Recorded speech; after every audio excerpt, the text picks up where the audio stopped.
Legit nga ba tong Lasol Manila Premium Shoe Cleaner o hype lang?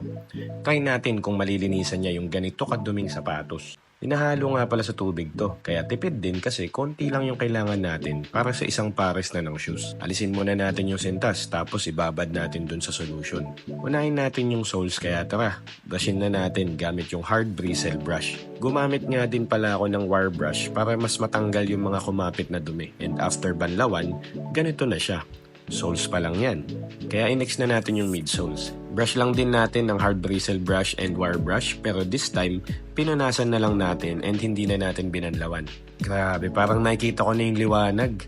O, sunod na natin agad yung uppers kasi excited na ako makita yung resulta nito. Parang unti-unti na siyang nagkakaroon ng linaw kung legit ba talaga tong shoe cleaner na to. Baka kasi tsamba lang dun sa outsoles kaya ituloy-tuloy na natin sa uppers. Brush at punas nga lang pala yung ginawa ko dito tapos sinunod ko na din yung tongue part niya. Syempre dapat kasama yung tongue part kasi kitang-kita yan kung madumi. Huwag din nga pala natin kakalimutan yung sock liners or yung loob ng sapatos kasi dumudumi din yan.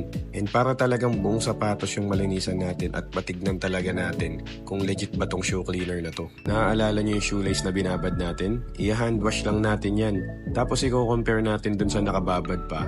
O kayo na humusga kung mabisa ba talaga itong shoe cleaner na to. Lace pa lang yan.